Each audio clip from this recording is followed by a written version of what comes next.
Hey everybody, it's Board Game Blogger. Today I'm here to review Musketeers du Roy, or in English, Musketeers of the King. It's a great new co-op game out from Rio Grande Games. And it's a little different than more traditional co-ops in that there's no traitor mechanic, nor is everyone working together against the board. Rather, one person is predetermined to be on the opposite team as all the other players, and he or she is trying to foil the opposing players. So here, all the team players play one of the Musketeers from Alexander Dumas's novel, Aramis or Porthos, Athos, and then the fourth Musketeer, D'Artagnan. While the other player will play Cardinal Richelieu's henchwoman, Milady de Winter. And so, unlike, say, Battlestar Galactica, there's no traitor or Shadows of Camelot, nor is it like Pandemic when everyone's working against the board. And I think this is a neat feature, though a couple of games I've played, people are fighting over who gets to play Milady de Winter. It's always fun kind of screwing over your opposing players. But I think this game still teaches good teamwork in that, the Musketeers need to work together. If you simply try and, do your own thing, you're going to fail. There's several different ways the Musketeers can lose the game, which is neat. There's always tension, there's always action, which propels the game forward. And I like that. And there's also quite a lot of dice rolling in this game. I know some people just hate dice, to them it's kryptonite. And if that's the case, then you probably want to stay away from this particular co-op game. But I think it's great. It adds a lot of tension. And it's a pretty interesting way that the dice mechanic is used. It's really good. The character pieces are very good in the game. I think the board, it's not like a map board like you'd have in some kind of war game or area control game.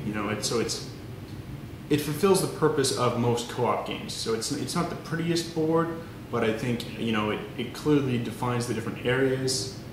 And it's pretty well done. But to me, the gameplay in this game is great. There's just so much tension. There's always the constraint of like, oh, we got to solve the main quest. That's the only way you can win the game is four sort of main quests you have to complete. But you can't just be focusing on that. Otherwise, you'll lose the game through one of the other means. Here, you can lose the game several ways. You've got 10 rounds.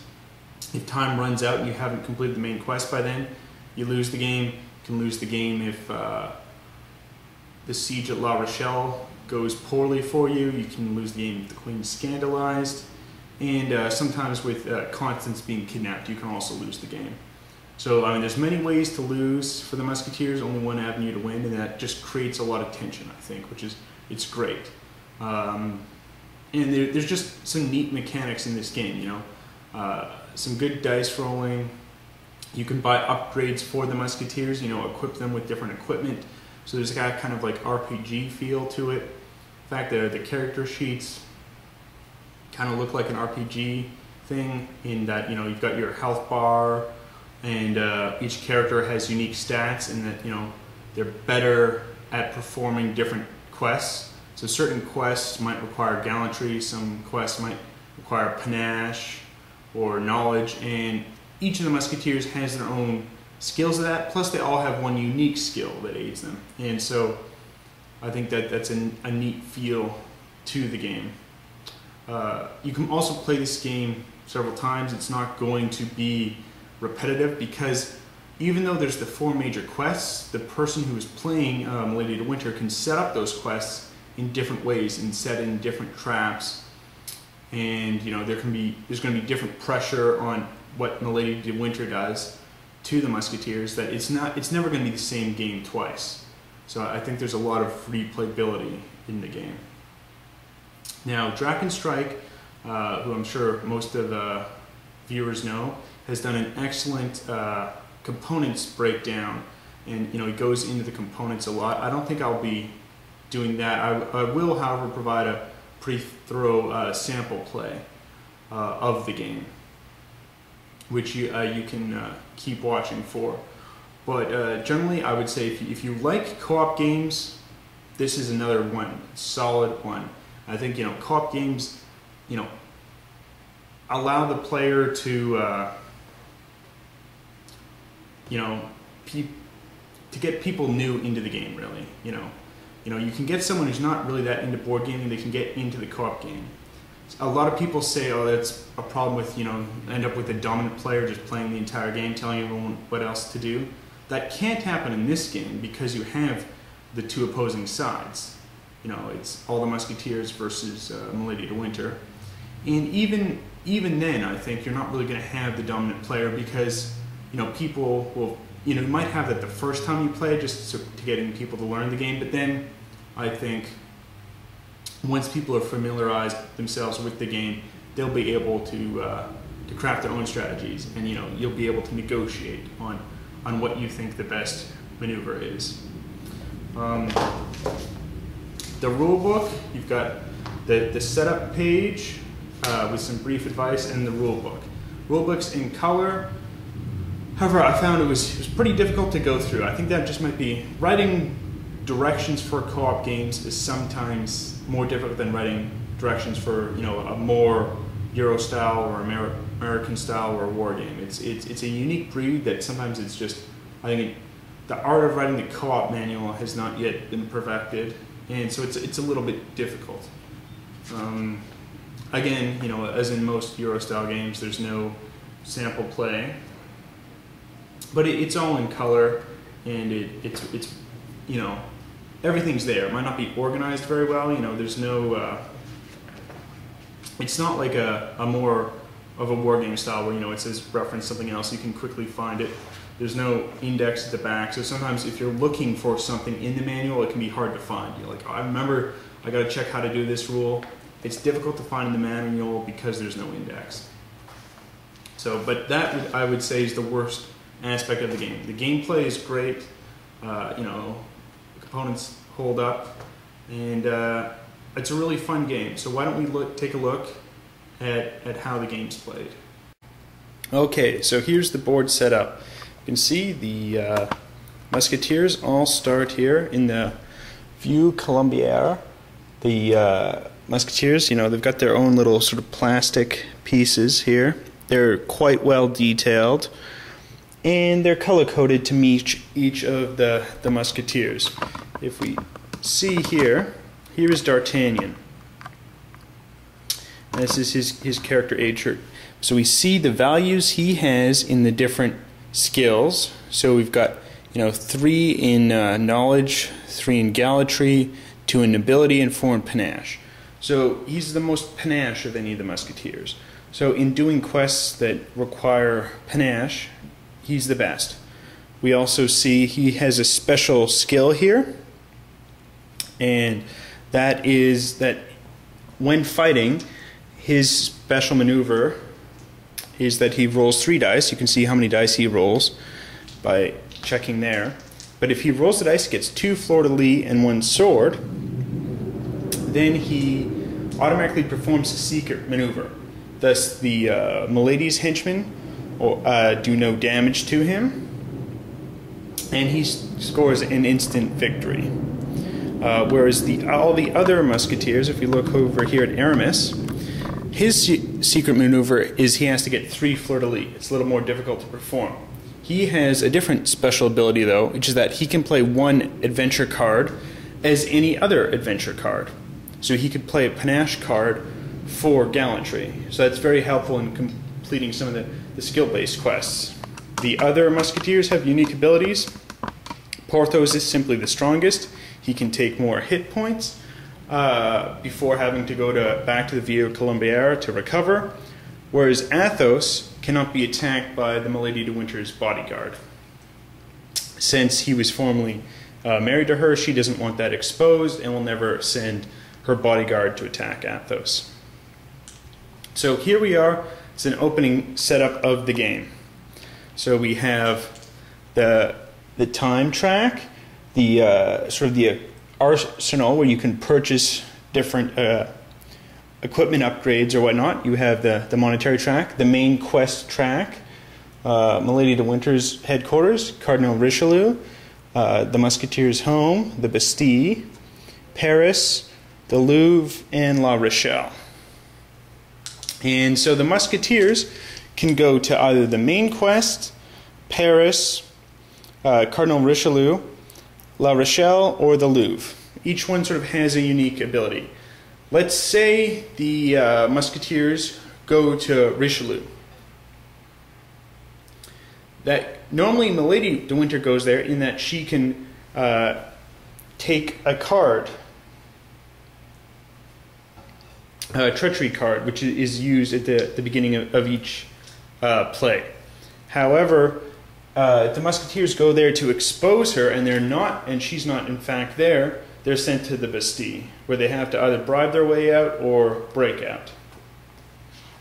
They can go to Paris to sort of deal with whatever quest is happening in Paris. La Rochelle to fight the siege, which is the English forces are helping the battle there against the French. And finally at the Louvre, where sort of palace gossip's occurring. So there's many different options that the Musketeers can go for. Whereas there's also some handy player aids here. There's one which is how the round goes through, and then the different actions the Musketeers can take. So let's just go through this. So Milady starts, and secretly she will be able to choose where she goes. There's several different locations she can go to, and she can do different things depending where she goes. If she goes to Paris, that means her bodyguard will fight any Musketeer arriving there. Same with the main quest, and same with the Louvre. The other locations are she can go to her own place to pick up another Paris card, which you need to do if you want to place a Paris card once that one's eliminated. You can go to La Rochelle to cancel out any one Musketeer sword placed there for the battle, and Cardinal Richelieu to take treachery cards. So let us say she decides to go to La Rochelle. Having selected La Rochelle, we then, if we have not yet played a Paris card, we would play that. And then Perfidy, which is you get to play one of your treachery actions. Milady de Winter starts with 3 different cards here. And how about we will play Conspiracy. The Queen immediately loses 1 honor point. So we move this over 1 on the track of the Louvre. If we zoom in on the Louvre, we see as soon as the Queen moves all the way to the Cardinal Richelieu symbol, the Queen has been exposed and the Musketeers lose the game. There's this current quest, which is the current scandal that the Musketeers need to solve. If they solve it on the first turn that's done, they get the epic tokens. If it moves on to another one, then the Queen moves over 1. And if they fail to complete it by the final time, then Milady de Winter collects a treachery card and the Queen moves over 2. So it can move relatively quickly along, and it definitely aided with those treachery cards. So now the Milady has completed her actions. We now do the Musketeers. If we were playing with only 3 players, one of the Musketeers would be left out and each Musketeer would have 4 actions. However, we will all have 3 actions. Now, at this phase, it does not matter which order the Musketeers can go in. And each round, the Musketeer actions can be done in a different order. But why don't we just play in the order I have set up at the moment? That's easiest. We also have a quick handy guide. You can pick adventure cards, you can move, that takes an action. You can exchange cards, so Athos could give cards to D'Artagnan, for instance. You could play one of those cards. You could stage a fight in La Rochelle, attempt a challenge, attempt a duel, get equipped. So now, even though Milady has selected La Rochelle. That's not yet been revealed. So the Musketeers aren't sure where she might be. There's this dangerous quest here with Constance being kidnapped, and at the end of each round, Milady throws 4 dice and gets 1 success per sword. So it's a very dangerous one right there. So we will start now with Athos, which is the green fellow here. And he'll decide to go try and do the main quest here. So that was 1 action. He now has 2 actions left because transportation takes 1. Now the main quest is the road to Calais, the Queen's Diamonds, and you can choose how to get through the inn once you've been trapped through by Milady's agents. And here it's going to change each time. So he'll take 1 action, start a route on the cellar. We've got this 2 dice. That means he must battle someone who throws 2 dice. So Athos, he will roll his 3 dice. And we got 2 fleur-de-lis and 1 sword, while Milady de Winter's agent gets 1 sword and 1 shield. Thus, they will block the same sword done, and they will hit Athos 1. So that failed, obviously now. Now Athos has 1 action left, and he will choose to play 2 of his combat cards here, which add dice. So he will now have 5 dice to fight the 2 of that minion. It will go in the discard pile, and we will roll the dice again. So Athos rolls, and he has rolled too many. So we will have that count as 3 swords and 2 shields. Now, Milady's henchman rolls. We have 1 sword, 1 shield, and obviously those are cancelled out by Athos's, and he defeats this minion and moves on. Now, a second musketeer could join Athos to continue on that quest. However, we won't do that quite yet. But now Athos's turn is done. We now turn, and we see for this particular quest, you need 6 panache. Now, the best with panache is D'Artagnan. However, Aramis has a lot of panache. So why don't we have Aramis start first? He will trade and give 2 cards to D'Artagnan as one of his actions. He now has 2 actions left. He will play this card, giving the Musketeers $3 more, which moves up on the money track by 3. And he has 1 final action left, and he will choose to draw an adventure card from the deck. That is one of the options. And he draws a combat card, which will be helpful later on. So now Aramis is done. We will now go with D'Artagnan. D'Artagnan will spend 1 action, move to, that's not D'Artagnan, that's Aramis. They're color coordinated. Here's D'Artagnan. He moves to Paris, and we check what has been set up by Milady de Winter here. As we see here on the Paris card, there's 3 shield symbols. That is the strength of the opponents that Milady de Winter can set up. She has placed here these 2. I've put them off to the side of the board, but if we normally I leave them here so we know what's here. We have the assassin. Milady throws a red dice for each musketeer present or arriving. The sword inflicts a wound. So she will throw a dice here. We've got a shield. So the assassin failed in their attempt to attack D'Artagnan, but Biscarat is still here.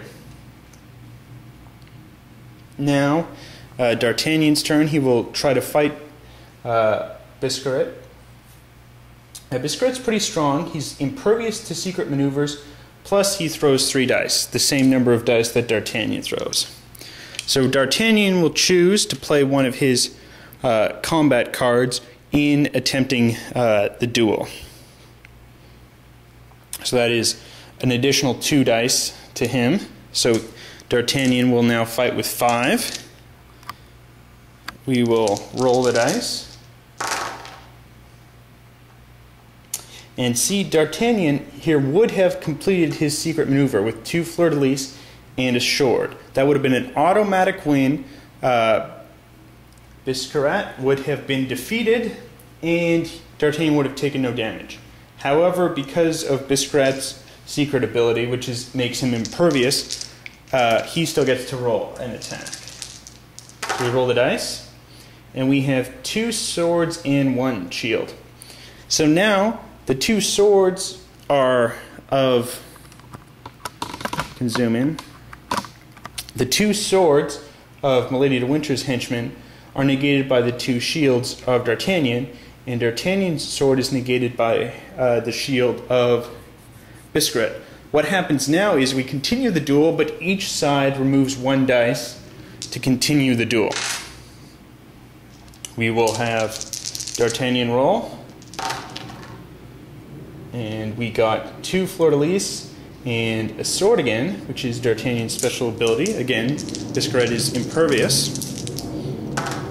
And we got a sword and shield. Again, they both cancel each other out, and each side removes 1 dice, and the duel continues. 3 fleur-de-lis, which would have been a secret maneuver from everyone else except D'Artagnan. And Biscarat, he gets his sword. D'Artagnan can't block it. D'Artagnan takes the damage, and the duel is finished. So there's that kind of fun dice play element to the game, which can create, vastly different outcomes for any particular duel. Some players might not like this aspect.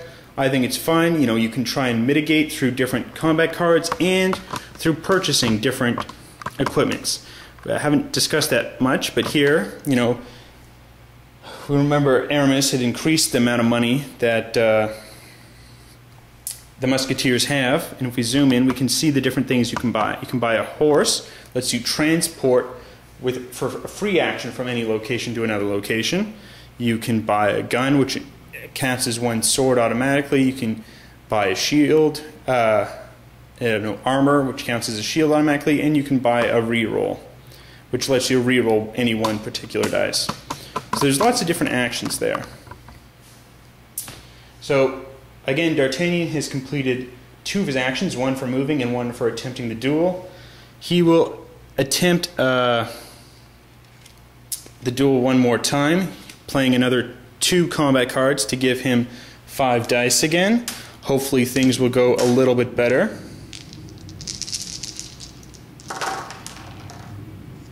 It looks quite a bit better here. We've got 3 swords and 2 shields. And Biscarat rolls. And we have 2 swords and 1 shield. So these 2 swords are blocked by D'Artagnan, and Biscarat can block 1, and then takes a hit. Now all of the henchmen only have 1 hit point, except for Milady de Winter's main bodyguard, Roquefort, and a few of the other henchmen. But this is enough to defeat Biscarat. And we see here, there's this 2 gold. That means the Musketeers gain 2 gold. So that goes up. Now finally, it is Porthos's turn. All of the other Musketeers have moved, except for Porthos. Remember, Aramis stayed in, playing an action card, drawing 1, and then giving cards to D'Artagnan. So that's why Aramis is still at the View Colombière. So we have Porthos's turn, and he decides to spend 1 action to go to La Rochelle, and another action to place 1 combat card here at La Rochelle, and a 3rd action to draw an adventure card, which happened to be Gallantry.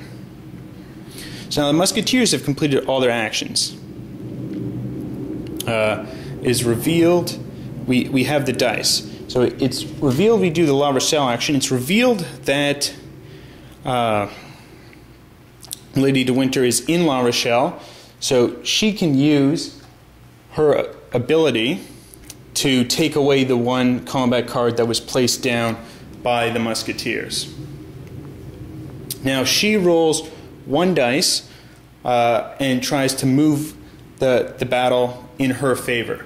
We do one dice because that is what the time chart says. Now the time can vary each time. So here, in the first couple of turns, it's simply one dice. As the game progresses further and further, the Milady de Winter player can roll more dice and more likely swing the battle in their favor. But now it's just the one dice. So we roll the one dice, and it is a sword, which successfully moves the track marker one further. If it moves 3 more spaces, reaches the Cardinal Richelieu, that means that the Milady de Winter player has won. However, because Porthos is there, he can choose to take 1 hit point and not have that move. Since Porthos is the most powerful of all the Musketeers, he will choose to lose the 1 hit point instead, and this is restored. Now the ability to lose the 1 hit point only applies if the Musketeers are in fact in La Rochelle and it's for currently occurring.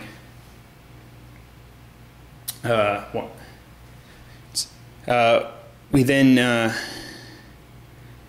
do the end of the round. We have the time that will move down 1 on the marker. We have Paris, which takes an effect, in which at the end of each round, Milady de Winter throws 4 dice.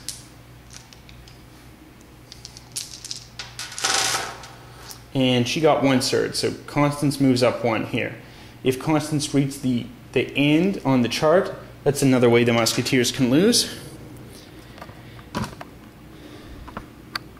And finally, the Louvre. This moves down 1 here. So the Musketeers can still complete this and receive the 2 epic tokens. Epic tokens can be used in the major quests. So that was an example of how one of the rounds would be played. Obviously, I didn't really go into all the different things that could occur, all the different potential actions, but it's just sort of a brief overview. See, we've got the screen here. This is, of course, where the Milady de Winter would be keeping most of her cards. I've got them out just here for easy access, but that's how it would work. And that's sort of how the game's played. I think it's a very fun, it's an enjoyable game. There's a lot of different things that can happen. And it's just generally a fun game. You know, there's always tension, always things pressing on the Musketeers. The luck of the dice will play a big factor. So if you want a game with no luck, this isn't for you. But I think it's fun. It adds a lot of tension to that co-op style of play, and it's a really great game. And I urge you, if you like co-op games at all, if you like the theme at all, just rush out and buy it. Even if you know nothing about the Three Musketeers, you never read any of the books, I don't think that's necessary here. You can pick it up, and it's a great fun co-op game. I think play with all ages, with the family, with gamers and non-gamers. It's a really great game that I would highly recommend.